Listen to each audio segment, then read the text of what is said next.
नमस्कार, आप देख रहे हैं स्ट्रेट टॉक। मैं हूं नेहा शुक्ला। आज हम बात करेंगे स्ट्रेट टॉक में राहुल गांधी के उस चक्रव्यूह की जो उन्होंने सदन में इसके बारे में बात की है और इस चक्रव्यूह के ज़रिए जो भारत की मौजूदा समस्याएं हैं उनको सदन के भीतर उठाने की कोशिश की है और सीधा सीधा प्रहार किया है एनडीए 3.0 सरकार के पहले बजट पर। पूछा है कि इस पहले बजट में किसानों की एमएसपी, पेपर लीक, रोजगार, अग्निवीर और साथ ही साथ सबसे बड़ी बात मिडिल क्लास, इस पर क्या सरकार ने किया है। और एक और जो सबसे बड़ी बात उन्होंने की कि बीजेपी का जो चुनावी चिन्ह है कमल का फूल, उस पर उन्होंने कहा है कि ये कहीं ना कहीं जो है प्रतीक है चक्रव्यूह का। और इस पर सीधे सीधे रक्षा मंत्री सदन के भीतर इस पर आपत्ति जताते हैं और कहते हैं कि ये हिंदू धर्म का अपमान है। सदन में नेता विपक्ष के इस हमले को किस तरह से देखा जाए? क्या उन्होंने सीधे सीधे जनता की सभी समस्याओं को चक्रव्यूह के जरिए और उन चक्रव्यूह में जो मौजूदा भारत में जिन 6 लोगों का नाम उन्होंने सदन के भीतर उठा दिया है, इन नामों के जरिए किस तरह की राजनीति का प्रदर्शन नेता विपक्ष ने किया है और बजट की जो भी चुनौतियां या खामियां हैं उस पर निर्मला सीतारमण का सदन में जो व्यवहार था उसे लेकर भी काफ़ी बहस हो रही है। इन सभी स्थिति को समझेंगे, सवालों को समझेंगे, कटाक्ष को समझेंगे, लेकिन उससे पहले स्ट्रेट टॉक में जो सवाल है हमारे आज के, वो हम अपने दर्शकों के सामने रखना चाहते हैं। तो बीजेपी का चक्रव्यूह तोड़ेगी भारत की जनता, ये दावा सदन के भीतर नेता विपक्ष राहुल गांधी ने किया है। और इस दावे के पीछे क्या आधार, क्या तथ्य उन्होंने रखे हैं सदन के भीतर, और इस पर किरण रिजिजू आपत्ति जताते हुए, एनडीए के सांसद आपत्ति जताते हुए दिखे और बार बार आपत्ति जताते हुए दिखे सभापति लोकसभा स्पीकर ओम बिरला भी। इन सभी परिस्थितियों को, राजनीतिक कटाक्ष को, वार पलटवार को समझेंगे, लेकिन उससे पहले एक सवाल और उस सवाल से निकलते हुए कई और सवाल। राहुल गांधी की ये जो चक्रव्यूह की परिभाषा है, ये सत्य के कितने करीब समझी जाए?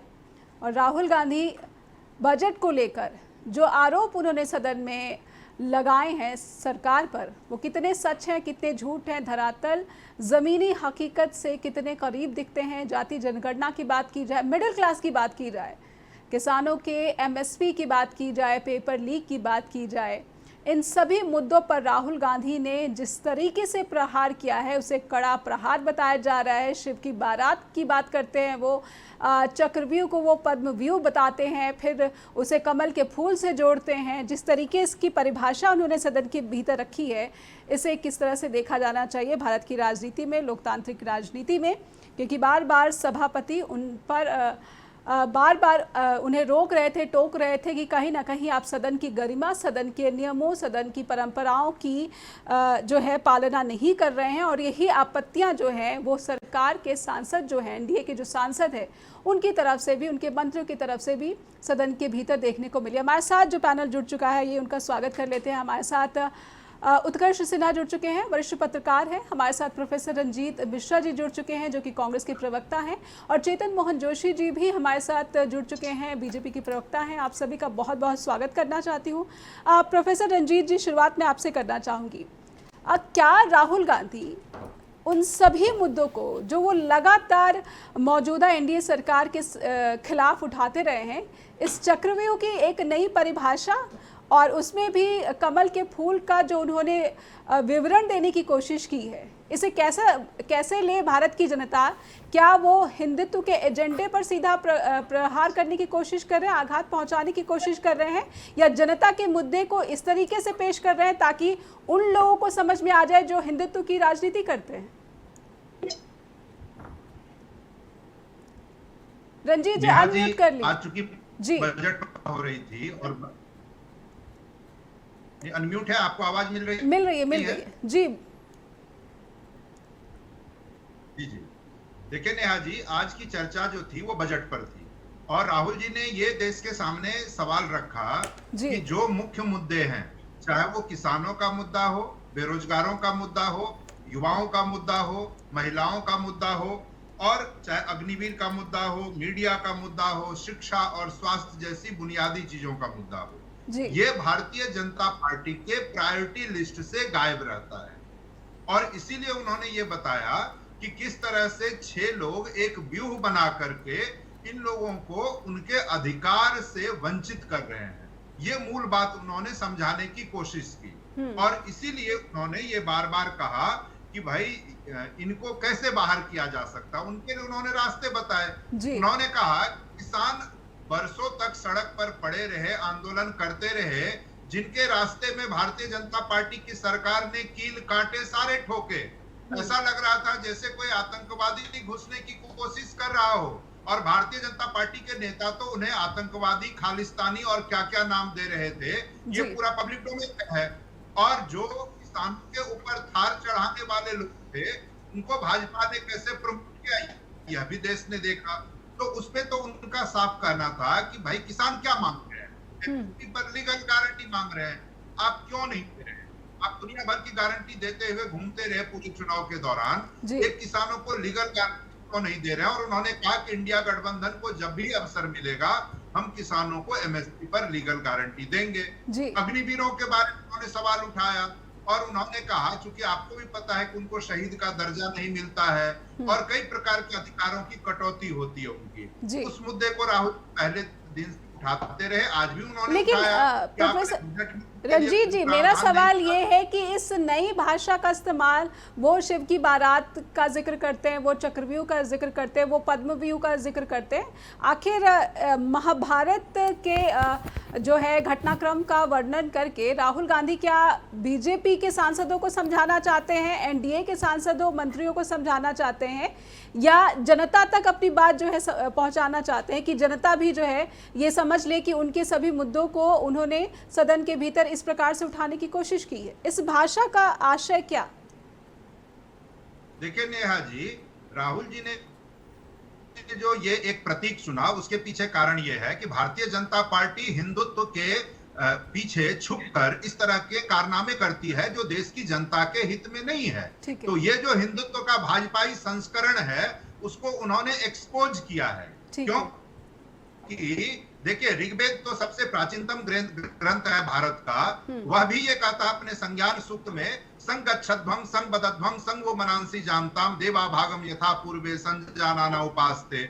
अलग अलग वहां समानो मंत्र समिति समानी अलग अलग मंत्र देखेंगे और उन सब का भाव नेहा जी एक ही है कि हम सबको साथ मिलकर रहना चाहिए, हम सबके साथ रहने में ही पूरी मानवता की भलाई है।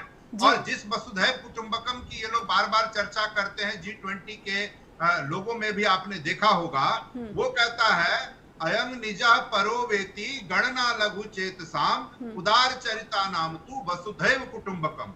ये तेरा है, ये मेरा है, इस प्रकार का सोच कौन रखते हैं? छोटी सोच के लोग रखते हैं। जो उदार लोग होते हैं वो क्या रखते हैं? वसुधैव कुटुंबकम। वसुधा कहते पृथ्वी को, कि पूरा पृथ्वी हमारा परिवार है। तो स्लोगन तो आप ये देते हो और उत्तर प्रदेश में चुनाव लड़ने जाते हो तो आप 80-20 का मैच खेलने लगते हो।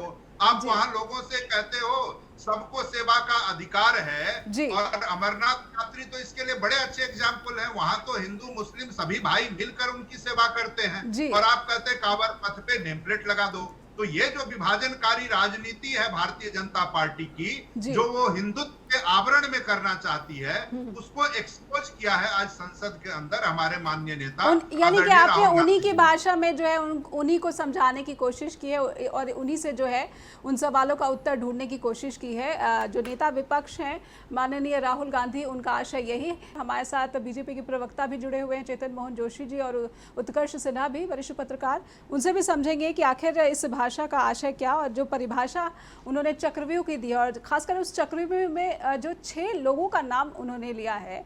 हालांकि बार बार सभापति ने कहा कि जो सदन का सदस्य नहीं है उसका नाम ना लिया जाए, क्योंकि उपनेता जो है विपक्ष के, उन्होंने ये लिख कर दिया था, आश्वस्त किया था कि ऐसा नहीं होगा। लेकिन बार बार उस नियम को और उस आश्वासन को तोड़ते नजर आए नेता विपक्ष। राहुल गांधी ने सदन में, लोकसभा के भीतर जिस तरीके से भाषण दिया है बजट को लेकर, उसी पर हम समझने की कोशिश कर रहे हैं कि नेता विपक्ष के बयान में जो जो बातें उन्होंने उठाई हैं उस बयान को कैसे समझे भारत की जनता, और इस सियासत सियासत में किसका पलड़ा भारी दिख रहा है? आइए हमारे जो पैनलिस्ट जुड़े हुए हैं, मैं अब उत्कर्ष सिन्हा के पास दर्शकों को लेकर जाना चाहूँगी। सर, क्या जो मैं समझ पा रही हूँ कि जिस चक्रव्यूह की बात करके शायद उस चीज़ को, उस परिस्थिति को उन्होंने रखने की कोशिश की है कि वो चाहे महंगाई हो, चाहे वो रोज़गार हो, चाहे किसान हो, चाहे मिडिल क्लास हो, मिडिल क्लास पर तो उन्होंने ये कह दिया कि सिर्फ एक छुरा नहीं, 2 छुरा घोंपा गया है, एक पीठ में और एक छाती में। तो क्या उस चक्रव्यूह में उन्होंने ये बता दिया है कि एक एक करके ये तमाम मुद्दे हैं जिस पर सरकार असफल है, और बजट में किसी भी असफलता का जो है जिक्र नहीं किया गया है, समाधान नहीं किया गया है? सीधे सीधे तो उन्होंने उन 500 कंपनियों पर बात रखी है कि रोजगार देने का आशय है, या फिर आशय क्या है? एक्चुअली नेहा, राहुल गांधी का जो पूरा भाषण रहा है, उन्होंने बड़ा फोकस रखा अपने पूरे स्पीच को, और उन्होंने कोशिश 2 चीजों की, एक तो मध्य वर्ग और दूसरे वंचित वर्ग को अपने केंद्र में रखने की कोशिश की है उन्होंने। तो उसमें राहुल गांधी प्रतीकों का इस्तेमाल कर रहे हैं, और राहुल गांधी जब बात कर रहे थे अग्निवीरों की, राहुल गांधी जब बात कर रहे थे मिडिल क्लास के थाली बजाने और उन सारी चीजों की, मोबाइल फोन के फ्लैश लाइट कर रहे थे जी, राहुल गांधी जब बात कर रहे थे शिक्षा के बजट की जी, और उसके साथ साथ राहुल गांधी क्या बात कर रहे थे? राहुल गांधी बात कर रहे थे, उन्होंने एक और गिमिक कहूंगा मैं उसको, इस्तेमाल किया। उन्होंने वो तस्वीर दिखाई जो बजट प्रिपरेशन के टाइम एक रिचुअल है, और ये पहली बार नहीं हुआ है, कांग्रेस के रिजीम में भी हुआ है जी। बजट के पहले एक हलवा बनता है, लेकिन राहुल ने उसको भी प्ले किया। किस तरह से उन्होंने उस पुराने अपने पॉलिटिकल एजेंडे या पॉलिटिकल डिमांड के साथ ले आए वो कि इसमें एक ओबीसी और एक मुस्लिम है आउट ऑफ दिस 20, और पिक्चर में ये भी नहीं है। सो निर्मला सीतारमण का वो जो जेस्चर आज सोशल मीडिया पे वायरल हो रहा है ना, सिर पकड़े हुए जी, वो बेसिकली यही है। राहुल गांधी ने बिलो द बेल्ट हिट, और उसके बाद वहां पर वो लेके आए उस चीज को कि उन्होंने कहा कि जाति जनगणना से जोड़ दिया जी। अब राहुल गांधी इसके साथ इस पूरे सारे मसले को लेके आए चक्रव्यूह में। चक्रव्यूह क्या था? चक्रव्यूह is a indication which is portrayed in Hindu mythology, Mahabharat जी। महाभारत के भीतर चक्रव्यूह में अभिमन्यु का वध किया गया था, और वहां पर 6 योद्धा थे। उन 6 योद्धाओं का नाम भी उन्होंने लिया, दुर्योधन से लेके कृतवर्मा तक, और उसके 6 के नाम उन्होंने कंटेम्पररी रखे, जिसको लेकर के स्पीकर ने भी ऑब्जेक्शन किया, जिसको लेकर के संसदीय कार्य मंत्री ने भी ऑब्जेक्शन किया, लेकिन राहुल गांधी का पर्पस सॉल्व हो चुका था। जब मैं ये देख रहा हूं ना, मैं देखिए 27-28 साल हो गए भारत की राजनीति को पत्रकार के तौर पे देखते हुए जी। हमने इतना असहज और कमजोर, मैं बहुत ओपनली कह रहा हूं, मेरे ख्याल से चेतन भाई को शायद अच्छा ना लगे जी, लेकिन इतना असहज और इतना कमजोर स्पीकर मैंने कभी नहीं देखा।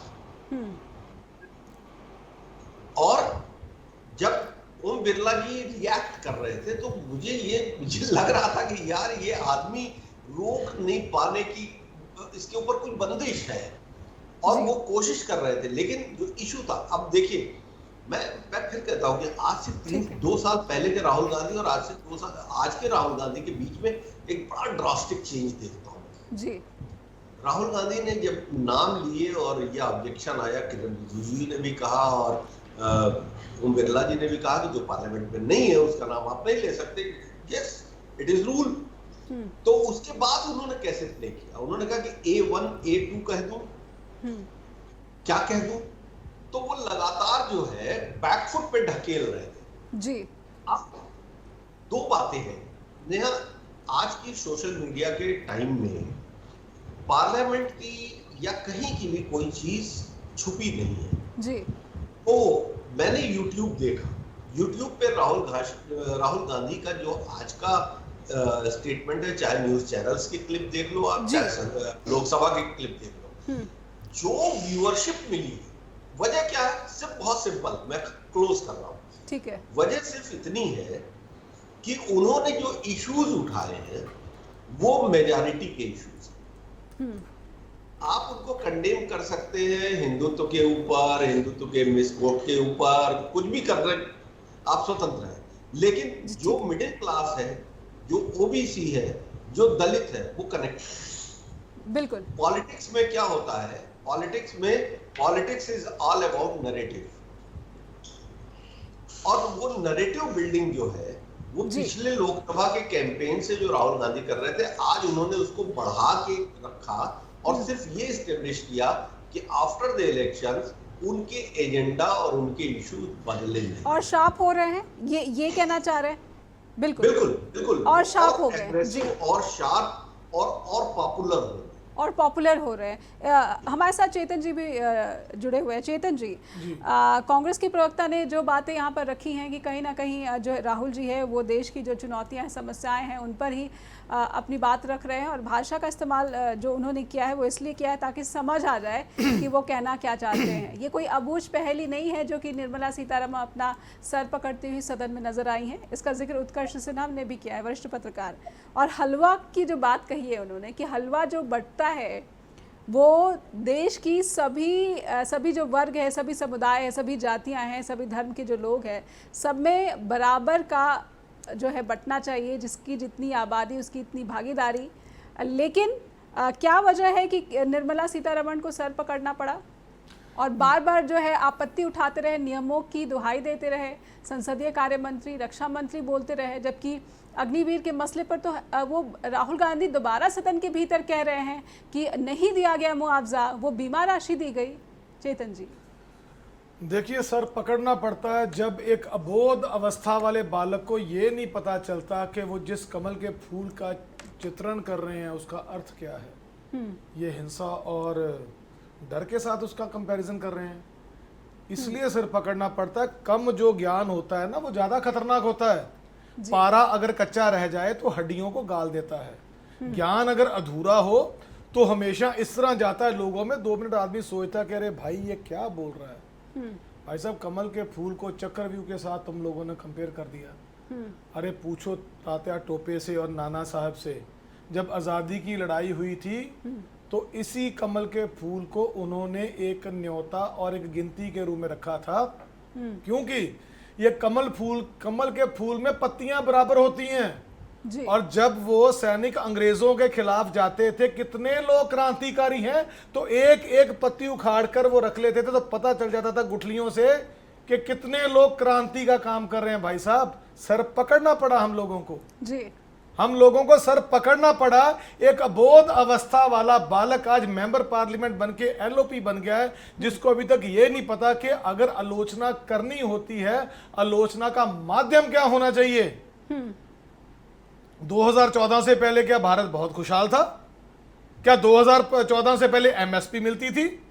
2007 में स्वामीनाथन की रिपोर्ट आई, 2009 में 205 या 206 सीटें लेके कांग्रेस जीती। क्या तब इन्होंने स्वामीनाथन की रिपोर्ट को लागू कर दिया था, जो 2014 में भारतीय जनता पार्टी ने वापस कर दिया उसको?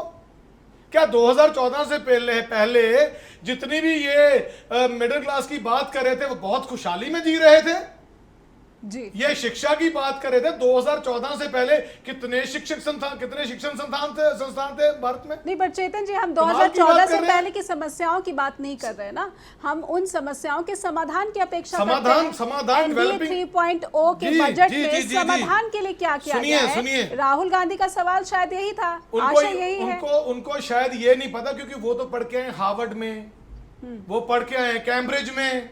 भाई साहब, ये डेवलप कंट्री नहीं है, ये डेवलपिंग कंट्री है। यहां की समस्याएं दिल्ली की कुछ और होंगी, कर्नाटका के किसी गांव की कुछ और होंगी जी, वायनाड की कुछ और होंगी, और जिस अमेठी में आप लोगों ने इतने चुनाव लड़े हैं वहां की जनता की जो प्रॉब्लम्स है कुछ और होंगी जी। ये जिस तरह की बात कांग्रेस वाले करके पल्ला झाड़े जी, बड़े शार्प नजर है। ज्यादा तेज बोलने से ज्ञान नहीं निकलता। ज्यादा तेज बोलने से आदमी के बीच में ज्ञान की उत्पत्ति नहीं होती। कभी ना कभी यह भी पता चलता है कि यार ये आदमी बोल के इसकी बात में वजन है कि नहीं है।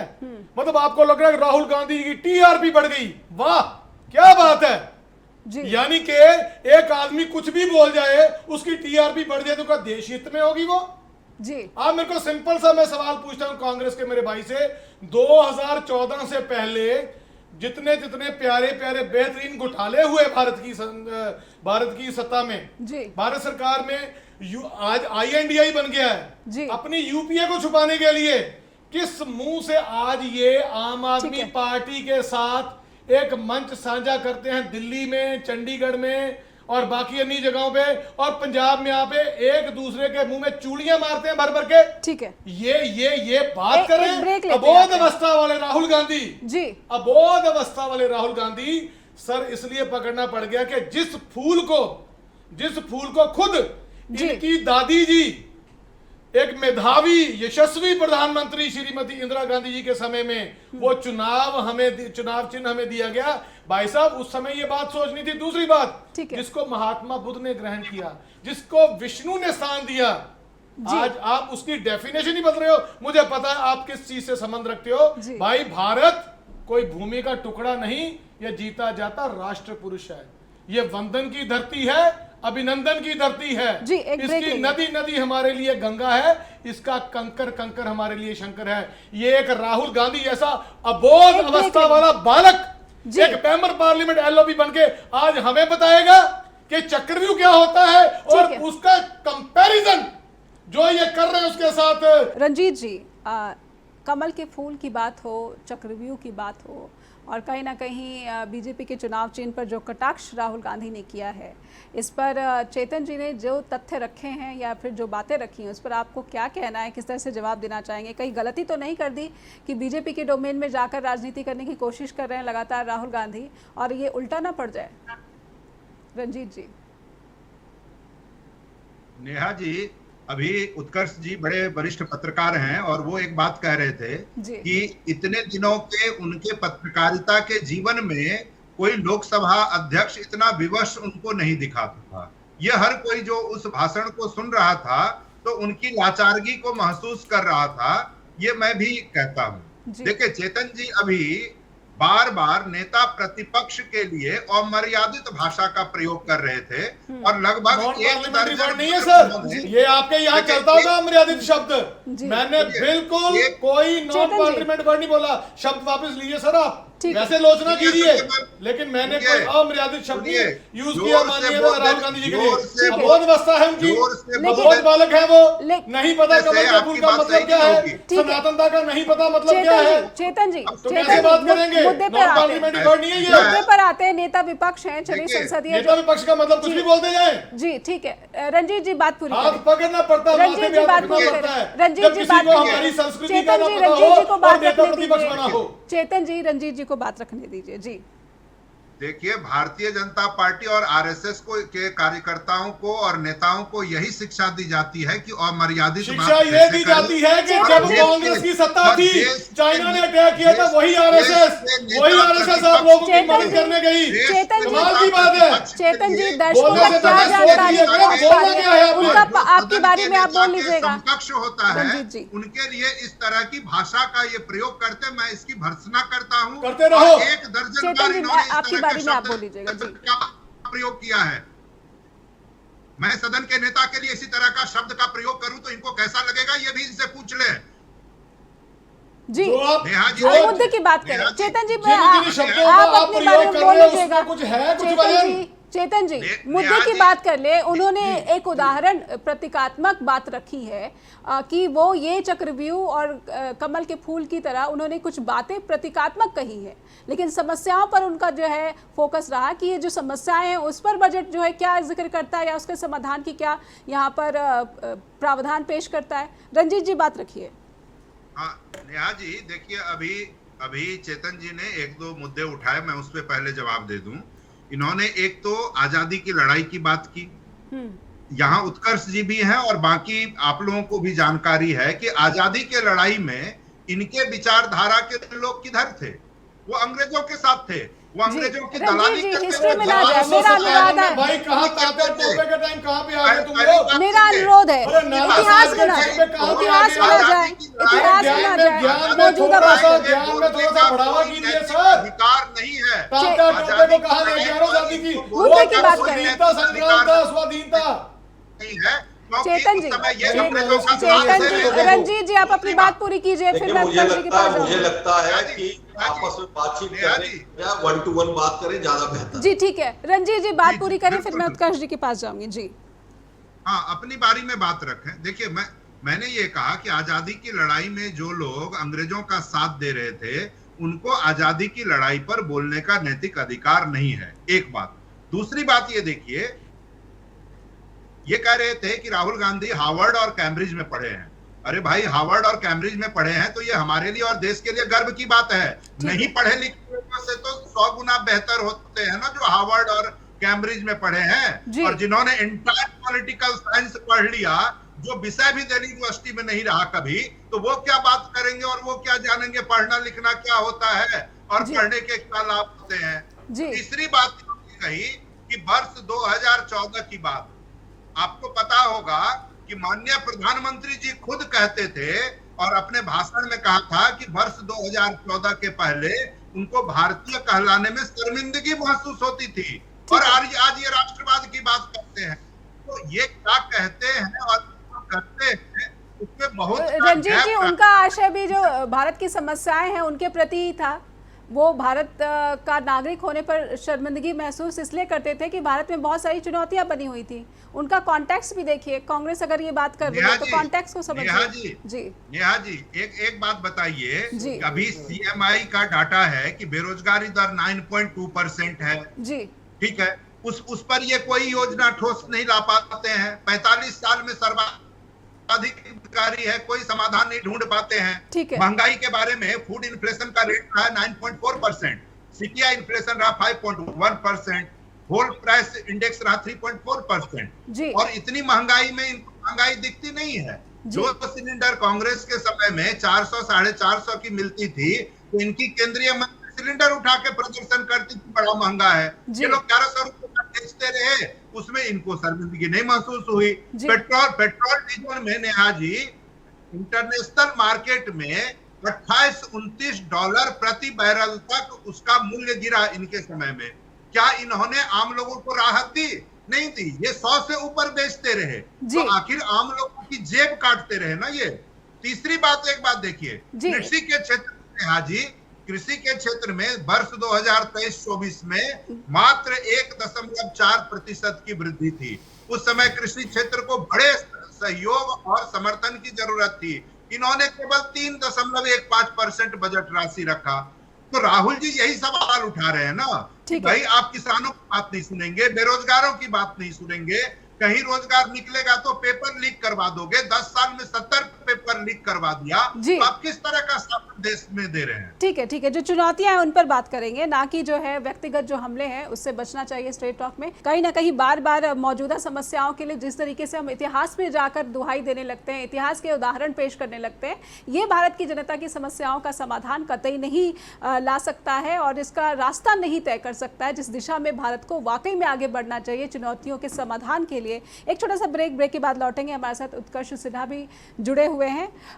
इन सवालों को उनके साथ भी समझने की कोशिश लगातार जारी रहेगी। तो जिस चक्रव्यूह की बात राहुल गांधी कर रहे थे, वो कथित रूप से बीजेपी का चक्रव्यूह, जिसमें 6 अहम किरदार है। इन 6 अहम किरदारों को राहुल गांधी ने सदन के भीतर इनका नाम लिया है और इन किरदारों से भारत की जनता वाकई में किस तरीके से इनको देखती है और ये जो चुनौतियाँ क्या उन्हीं किरदारों की वजह से है। आइए उत्कर्ष सिन्हा जो हमारे साथ जुड़े हुए हैं।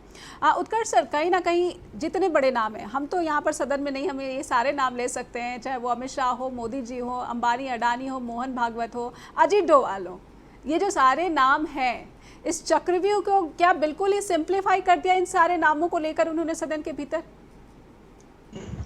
नेहा देखिए, एक बात समझिए, ये नाम क्या है? नरेंद्र मोदी और अमित शाह सत्ता शीर्ष जी,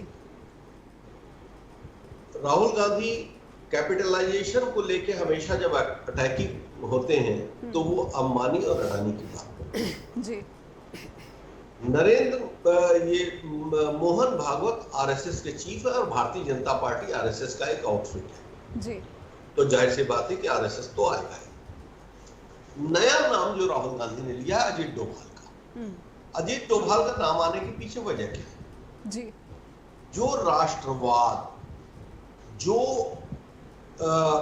बाकी सिस्टम है, आतंकवाद और उसमें आतंकवाद के चेहरे और वो सारी चीजें, सुरक्षा मसले, अजीत डोभाल उसमें एक नया इंक्लूजन थे। और अजीत डोभाल को अगर आप देखेंगे तो अजीत डोभाल का एक चेहरा ये है कि अजीत डोभाल एक बड़े काउंटर टेररिज्म के बड़े आइकॉन रहे हैं। कीर्ति चक्र जैसा उनको मेडल मिला है जो आर्मी में ना रहने के बावजूद बहुत कम लोगों को मिला है। लेकिन एट द सेम टाइम अगर आप देखते हैं तो अजीत डोभाल एक ऐसे आईपीएस ऑफिसर के तौर पर नजर आते हैं जो चीजों को मोल्ड करने के बड़े मास्टर। मैं यहाँ पे बस जस्ट फॉर अ रेफरेंस बता रहा हूँ कि I am student of defence studies bye education और हम जानते हैं कि टेररिज्म, काउंटर टेररिज्म के बीच में ट्रैक 2 और पॉलिटिक्स क्या होती है। बट एनीवे, तो Ajit Doval is the new inclusion in Rahul Gandhi के तर्कश में। वो एक नया तीर थे जी। तो बात सवाल ये नहीं है, जैसे अभी चेतन भाई कह रहे थे ना कि कमल के प्रतीक का तात्या टोपे ने क्या इस्तेमाल किया 1857 की क्रांति में। क्या देखिए, प्रतीकों का अलग अलग समय काल में और परिस्थितियों में लोगों ने अलग अलग इस्तेमाल किया जी। कमल का निश्चित तौर पर अगर मैथोलॉजी में देखें तो वो कमल शैनी कहते हैं हम, या लक्ष्मी को, या ब्रह्मा कमल के ऊपर बैठते हैं। बट यहाँ जो रेफरेंस था वो कंटेक्स्ट दूसरा जी। तो पॉलिटिक्स में फिर कह रहा हूं कि politics is all about the perception and perception build how. तो यहाँ पे आप कह रहे हैं कि राहुल गांधी ने जो कमल के फूल का नैरेटिव पेश करने की कोशिश की सदन के भीतर, वो नैरेटिव आज की तारीख में वो नैरेटिव भारतीय जनता पार्टी थी जी। और देखिए, जहां तक टीआरपी की बात करते हैं ना, टीआरपी का क्या है? TRP is a matter of time जी। टीआरपी एक समय की चीज होती है। टीआरपी एक वक्त में नाली से गैस बनाने पे भी मिलती है, एक वक्त में टीआरपी रडार को धोखा देने के लिए बादल के पीछे प्लेन छुपा के भी मिलती है। टीआरपी एक वक्त नोटबंदी से भी मिलती है। लेकिन ओवर पीरियड ऑफ टाइम ये सारी चीजें काउंटर हो जाती हैं। सो टीआरपी हर पॉलिटिकल लीडर की जरूरत है और हर पॉलिटिकल लीडर फ्री है कंटेम्पररी सिचुएशन में अपनी टीआरपी बटोरने की। फिर तो यहाँ पे चेतन जी सही हो गया कि टीआरपी का मतलब देश हित में बातें करना नहीं है जी। नहीं, मैं ये नहीं कहूंगा, क्योंकि चेतन जी अगर ये कहते हैं कि बादल में छुपा के प्लेन भेजना, मैं नहीं मानता कि वो ये मानते होंगे। बहुत विद्वान आदमी है और पॉलिटिकल आदमी है, वो ऐसा नहीं मानेंगे। तो मैं ये नहीं कहता, लेकिन मैं ये कहता हूं कि देखिए, ये आरोप एक पॉलिटिकल लीडर लगा सकता है। एक पॉलिटिकल लीडर चूंकि अपनी पार्टी के लिए बात करता है जी। प्रोफेसर रंजीत मिश्रा पॉलिटिकल बात कर रहे हैं, अपनी पार्टी को डिफेंड कर रहे हैं, चेतन मोहन जोशी अपनी पार्टी को डिफेंड कर रहे हैं, बट हम और आप पॉलिटिकल पार्टी को डिफेंड नहीं कर रहे। तो हम ये कहेंगे कि अगर चेतन भाई ये कहते हैं कि अधूरा ज्ञान, तो हम ये पूछेंगे बतौर पत्रकार कि पंजाब और उत्तर प्रदेश, पंजाब से चेतन भाई आते हैं, उत्तर प्रदेश से मैं आता हूं जी। इन दो प्रदेशों ने उस अधूरे ज्ञान को वेटेज दिया, क्यों? But apart from all this debate, now come to the point is, जो क्वेश्चंस आज राहुल गांधी ने सदन में उठाए, हम ये कह के हटा सकते हैं, आप भूल जाइए वो चक्रव्यूह और पद्मव्यूह, शिव की बारात जी। लेकिन अग्निवीरों के लिए पेंशन का कोई प्रोविजन अगर नहीं है तो ये क्वेश्चन है। अगर शिक्षा का बजट कम हुआ है, और शिक्षा और यूनिवर्सिटी का जहां तक सवाल है ना, मैं एक क्वेश्चन और फ्लोट कर रहा हूं जी, कि सरकारी संस्थानों में शिक्षा का बजट कम हो रहा है, प्राइवेट इंस्टीट्यूशंस को प्रमोट किया जा रहा है जी। यहां पर एक बड़ी जनता का बड़ा हिस्सा वंचित हो जाता है जी, जिसके पास पैसा चेतन नहीं जी से है। जवाब लेने दीजिए, आगे के समय जी। Give me 1 minute to conclude. So question ये है कि क्या एजुकेशन लोन 7.5 लाख से 10 लाख कर देने से कोई बच्चा एमबीबीएस कर लेगा जिसकी मिनिमम फीस 62 लाख है? जी ठीक नहीं कर सकता। ठीक है। तो ये सारे जो क्वेश्चंस हैं, जो मनरेगा का सवाल है जी, जो समय बहुत ही सीमित है, पैसा जाने का सवाल जी है, बिल्कुल। ये चेतन जी से सवाल समझ address लेने कर रहे दीजिए। थे राहुल गांधी। चेतन That's जी, it. चलिए उदाहरणों को पीछे छोड़ते हुए जो मूल बात है, जो कॉन्टेक्स्ट है, जिस संदर्भ में हम बात ये रख रहे हैं, भारत की जनता की चुनौतियां, भारत की जनता की समस्याएं, चाहे वो पेपर लीक की बात हो, 10 सालों में 70 पेपर लीक, शिक्षा के क्षेत्र में आवंटन क्यों घटता जा रहा है, कृषि क्षेत्र का आवंटन ये इस बदहाली की स्थिति में क्यों, और महंगाई की बात ही नहीं करती सरकार। चेतन जी, कई बार इस किसी भी चैनल पे या इस सीट पे बैठ के राजनीतिक बात करना, कई राजनीतिक विश्लेषकों की जब टिप्पणियाँ होती हैं तो सुनकर लगता है कि बिल्कुल सही जगह पे बैठे हैं। और मज़ा आ गया इनके आज प्रश्न पूछने का, जो उत्कर्ष जी ने पूछा मेरे से आज जी। अधूरे ज्ञान की बात की। ऐसे प्रश्न कोई आम आदमी नहीं पूछ सकता। और बिल्कुल सही आपने प्रश्न किया कि पंजाब में और यूपी के साथ आपने कंपैरिजन करके जो बात आज कही, बड़ी देर बाद किसी ने आज वो बात कहने के लिए मजबूर किया जो एक्चुअल रियलिटी है। उत्कर्ष जी आपका बहुत बहुत धन्यवाद। पहले तो जवाब दूंगा इसका। देखिए, एमएसपी की बात है, किसान बैठे हुए हैं और किसानों के ही वो लगते इलाके हैं जहाँ पे आपने बात की कि वहाँ पे अधूरे ज्ञान ने जवाब दिया। हम लोग जब कोई भी काम करते हैं ना, खेती का, मैं खेती के साथ भी संबंध रखता हूँ, ठीक है, ब्राह्मण परिवार से हूँ, मेरी भी तराई वाले इलाके में पीलीभीत में ज़मीन है मेरी भी जी। फूड प्रोसेसिंग यूनिट एक ऐसा डिपार्टमेंट है जो एमएसपी दिलवाने के लिए बहुत बड़ा एक इंस्ट्रूमेंट के रूप में यूज़ हो सकता है, सहायक सिद्ध हो सकता है।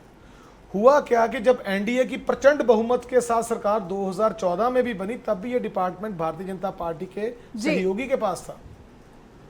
19 में बनी तब भी उन्हीं के पास था, श्रोमणी अकाली दल के पास। ठीक है, वो फार्मिंग जो 3 बिल लेकर आए वो हमें छोड़ के चले गए। नहीं, फिर तो आपकी राजनीति पे सवाल उठ रहा है। चेतन जी, नहीं, बात सुनिए ना मैम जी, एकदम बात को काटिएगा मत। ठीक है, समय बहुत ही सीमित है, मैं आपको रिमाइंड दे दूं। जी, अरे प्रश्न बड़ा अच्छा है जी जी, इसको एक आधे सेकंड में नहीं खत्म कर सकते। ठीक है जी। फूड जो फसल काटी जाती है ना सर, उसको संभालने के लिए भी कुछ चाहिए।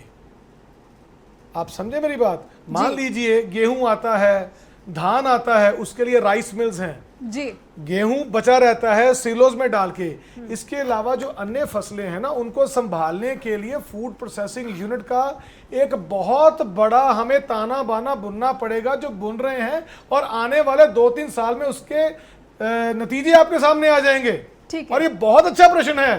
कई बार चुनौतियां जो होती हैं, वोटें कम पड़ना, क्या आपने इस सवाल का पूरा ठीकरा जो है वो अपने सहयोगी दल पर छोड़ दिया है? नहीं, सहयोगी दल पे नहीं छोड़ा। सुनिए मेरी बात जी, सुनिए। उसका ठीकरा जिम्मा अपने सिर पे हम लोग लेते हैं जी, लेकिन जब बात का सही अर्थ बताने का समय आए ना, तो टोकिएगा बीच में मत, क्योंकि जनता में ये बात जानी चाहिए।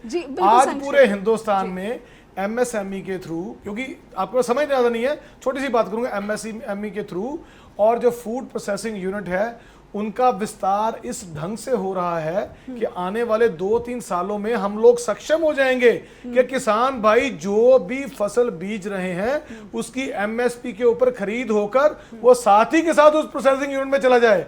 आज की डेट में मान लीजिए यूपी में कितनी मिले हैं जो अलग अलग फसलों को प्रोसेसिंग यूनिट में डालेंगे। पासवान के पास ये मंत्रालय है, तो आप फिर से यही कहेंगे कि आज हम किसी पे इल्जाम नहीं डालेंगे जी। आज हम सारी बात अपने ऊपर लेकर हम उस criticism is the source of progress. इस समय समाप्त प्रगति, आलोचना प्रगति का मार्ग है। समय समाप्त आज अगर हम लोग किसानों की समस्याओं का हल आने वाले समय में फूड प्रोसेसिंग यूनिट से करेंगे, तो मेरा ख्याल है कि आने वाले समय में हमें इन प्रश्नों का जवाब देने की जरूरत नहीं पड़ेगी। क्षमा चाहूंगी, समय समाप्त हो गया है, क्षमा चाहूंगी मैं, समय समाप्त हो गया। मैं आपको जरूर समय देती, लेकिन बहुत बहुत खेद जताना पड़ा। 10 सेकंड में मैं एक बात, फिर ठीक है, 10 सेकंड जी। जी 10 सेकंड। देखिए एक तो ये अपने फेल्योर का सारा ठीकरा सहयोगियों पर ओ फोड़ते भाई हैं। साहब तो भाई साहब यही प्लीज प्लीज वही प्लीज बात। मिश्रा जी समय मिश्रा समाप्त हो जी गया, समय मिश्रा समाप्त जी हो गया, समय आप समाप्त हो घोटालों वाली गया। पार्टी है। धन्यवाद देना चाहूंगी कि स्ट्रेट टॉक के साथ दर्शक जुड़े हैं। आपसे निवेदन है कि आप लगातार फीडबैक अपने स्नेह के रूप में हम तक पहुंचाते रहिए। info@justbroadcasting.com या फिर neha@justbroadcasting.com पर भी बहुत बहुत धन्यवाद। लगातार जुड़े रहिए जस्ट टीवी के साथ।